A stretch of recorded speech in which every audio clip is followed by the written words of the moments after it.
நல்லது நடக்கின்றது, எனக்கு ஒரு சிறப்பான வேலை கிடைக்கின்றது, கிடைத்து விட்டது என்று நீங்கள் ப்ரெசன்ட்லேயே அதை கற்பனை பண்ணி பாருங்களேன், நடந்துடும். சில சமயங்களிலே நம்மை சுற்றி இருக்கக்கூடிய பொருளிலேயே நமக்கு வாழ்க்கையின் ஏதோ ஒரு வெற்றிக்கான சாவி ஒளிந்திருக்கும் என்பதுதான் சத்தியம்.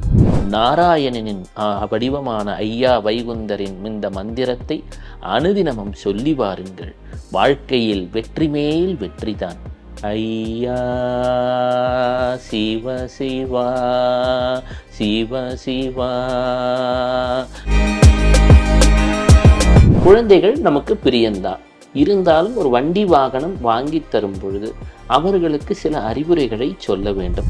மேல் நோக்கிய கையெழுத்து, பெரிய கனவுகளை வைத்துக்கொண்டு அதை நோக்கி ஓடிக்கொண்டிருப்பவர்கள். 7வது கீழ் நோக்கிய கையெழுத்து, இதை தவிர்த்து விட வேண்டும். ஏனென்றால்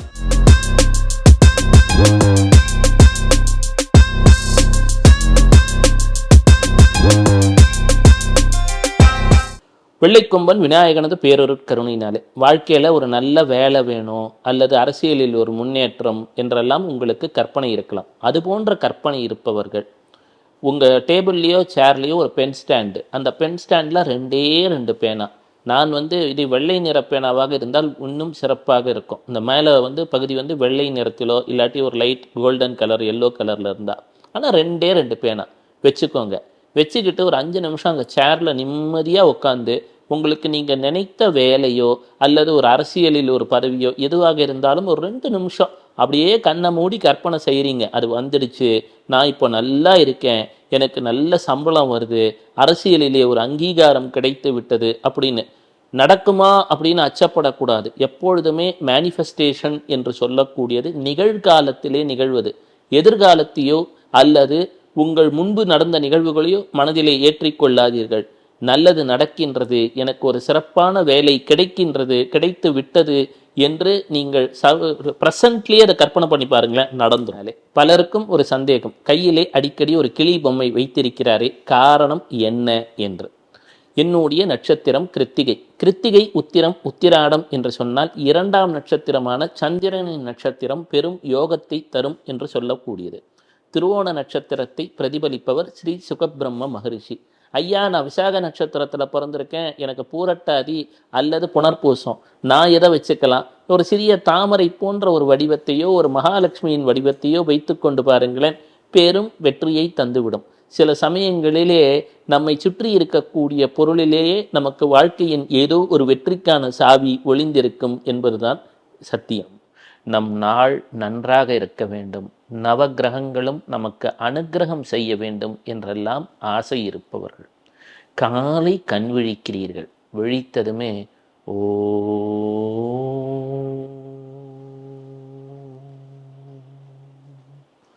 ஓ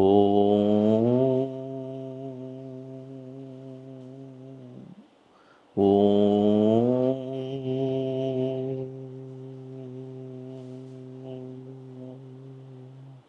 தினமும் 21 முறை சொல்லி பாருங்களேன்.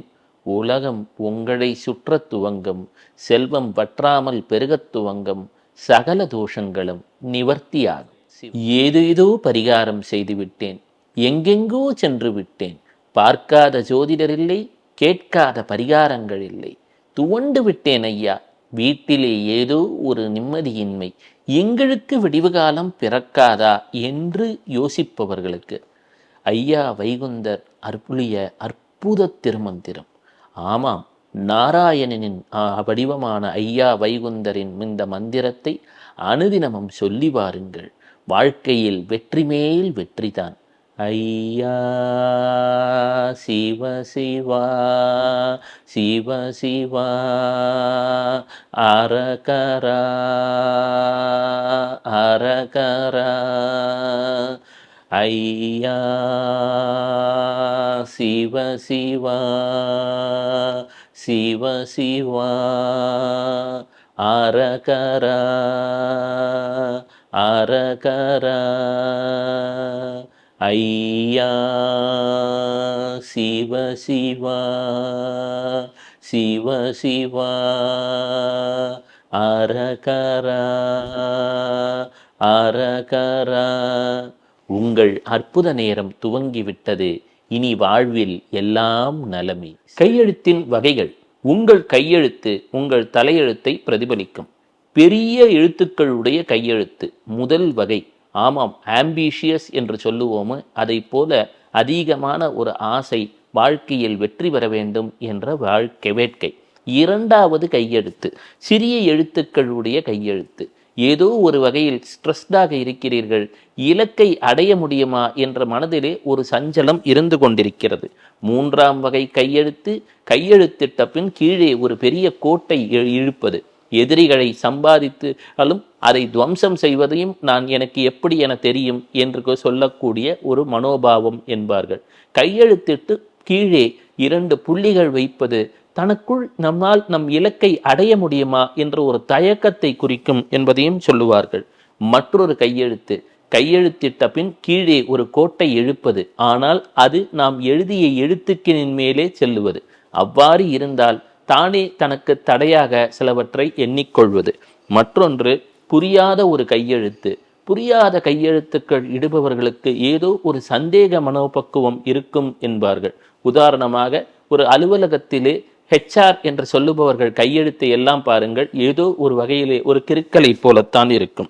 ஆறாவது, இந்த மேல் நோக்கிய கையெழுத்து என்றெல்லாம் சொல்லுவார்கள். மேல் நோக்கிய கையெழுத்து பெரிய கனவுகளை வைத்துக்கொண்டு அதை நோக்கி ஓடிக்கொண்டிருப்பவர்கள்.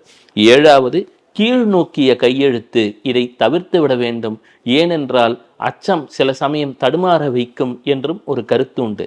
எட்டாவது, மிக மிக குறுகிய கையெழுத்து. சென்சிட்டிவ் என்பார்களே, ரொம்ப சென்சிட்டிவா இருக்கிறவங்க டக்குன்னு ஒரு சந்தோஷமோ துக்கமோ அடையக்கூடியவங்களுடைய கையெழுத்து 8ஆம் வகை கையெழுத்து. ஆம், நீங்கள் என்ன கையெழுத்திடுகிறீர்கள் என்பதை ஆராய்ந்து பாருங்களேன். ஒரு முக்கியமான தகவல் என்ன அப்படின்னா, இளைஞர்களுக்கு நான் இப்போ சொல்கிறேன், ஜோதிட ரீதியாக விபத்துக்களுக்கு ஒரு காரணம் அப்படின்னு சொன்னால் செவ்வாய் ராகு, செவ்வாய் கேத்து, 6ஆம் அதிபதி திசை, 8ஆம் அதிபதி திசை, 12ஆம் அதிபதி திசைன்னெலாம் சொல்லலாம். சிம்மராசிக்கு கூட இப்போ ஏதோ இந்த பக்கம் கேத்து வந்துட்டு இருக்கார், அந்த பக்கம் கும்பத்துக்கு ராகு வந்துட்டு இருக்கார் அப்படின்னு எல்லாம் சொல்லலாம். ஆனால் பெற்றோர்கள் ஒன்றை கவனித்து கொள்ள வேண்டும். என்னன்னா, குழந்தைகள் நமக்கு பிரியந்தான், இருந்தாலும் ஒரு வண்டி வாகனம் வாங்கி தரும் பொழுது அவர்களுக்கு சில அறிவுரைகளை சொல்ல வேண்டும். சாலையிலே எத்தனையோ பேர் செல்லுவாங்க, நீங்கள் மட்டுமே உங்களுடைய வேகத்துக்காக நீங்கள் விரும்பி ஓட்டும் போது எதிரில் வருபவர்களுக்கும் சிலருக்கு நம்ம கவனம் செலுத்தணும். தலைக்கவசம் கட்டாயம் அணிய வேண்டும், சாலை விதிகளை மதிக்க வேண்டும். அதே போல வண்டியை அப்பப்போ நம்ம சர்வீஸ்க்கு விட்டு செக் பண்ணிக்கணும், போன்றவற்றை கவனிக்க வேண்டும். ஏனென்று சொன்னால், நமக்கு அந்த வண்டி வாகனம் என்று சொல்லக்கூடியது ஜாதகத்திலே சொந்த வண்டியாக இருந்தால் 4ஆம் இடம், அதே வாடகை வண்டி என்று சொன்னால் 6ஆம் இடம். எத்தனையோ பேருக்கு அந்த வண்டி வாகனம் லக்ஸரி அப்படின்ற ஒரு கம்ஃபர்ட் கிடைக்கிறது கிடையாது. இளைஞர்கள் பலருமே நமக்கு வெளிநாடுகளில் பார்த்தா செல்ஃப் டிசிப்ளின், செல்ஃப் கண்ட்ரோல் என்பது மிக மிக அதிகம். நம்ம விநாயகரை பார்க்குறோம், ஒரு யானை அதை கண்ட்ரோல் பண்ணக்கூடிய அங்குசத்தை தன் கையிலேயே வைத்திருக்கிறார். நம்ம தெரிஞ்சுக்க வேண்டியது என்ன அப்படின்னா, யாரும் நமக்கு அறிவுரை சொல்லணும், யாரும் நமக்கு கட்டுப்படுத்தணும்னு கிடையாது. சாலை விதிகளை மதிக்க வேண்டியது நம் கடமை. நம்மால் பிறருக்கு பாதிப்பு ஏற்படாமல் இருந்தால் அதுவே நாம் இறைவனுக்கு செய்யக்கூடிய மிக பெரிய ஒரு வழிபாடு என்பதையும் கருத்தில் கொள்ள வேண்டும். யோசித்து பாருங்களேன், ஒரு சராசரியாக ஒரு மிடில் கிளாஸில் அவங்க அலுவலகத்துக்கு செல்ல வேண்டும், தன் குழந்தைகளை பார்த்து கொள்ள வேண்டும், வீட்டில் கடமை இருக்கும். ஒரு 10 நிமிஷம் இந்த இளைஞர்களுக்கு என்னென்னா, ஏதோ ஒரு வேகமாக போனால் எதையோ சாதிச்சிட போகிறோன்னா, அந்த 5 நிமிஷம் 10 நிமிஷத்தில் start early, drive slowly, reach successfully என்பதே நமது இலக்காக இருக்க வேண்டும். பொறுமையாக வண்டி ஓட்டணும், பொதுவாக இலக்கை அடைய வேண்டும். விடுமுறை நாட்களில் கூடுதல் கவனம் தேவை. ஏன்னா எத்தனையோ பேர் வீட்டில் அன்னைக்கு வேலைகள் இருக்கும், நாம் டக்குன்னு ஒரு அலுவலகம் இருக்கும். இளைஞர்கள் குறிப்பாக நான் சொல்லுவது, சாலை விதிகளை மறக்க தவறாதீர்கள். சரி, இவர் ஏதோ ஒரு கருணையோடு இந்த இளைஞர்களாச்சேன்னு விட்டுருக்கலாம். இதே யோசித்து பாருங்களேன், வேற யாரான இருந்தால் அவங்க வாழ்க்கையில் பொறுமை மிக மிக அவசியம். உங்களுக்கு யோசிச்சு பாருங்கள், உங்கள் வீட்டில் அம்மா அப்பா இருப்பாங்க, உங்கள் வீட்டில் சகோதர சகோதரிகள் இருப்பாங்க. எனவே இதை பார்க்கக்கூடிய இளைஞர்கள் அனைவரும் வாகனங்களை ஓட்டும் பொழுது சற்று கவனமா, சரிங்களா? எல்லாரும் இனி சாலை விதிகளை மதிக்க பழகுங்கள். வாழ்வு சிறக்கும், நலம் பிறக்கும்.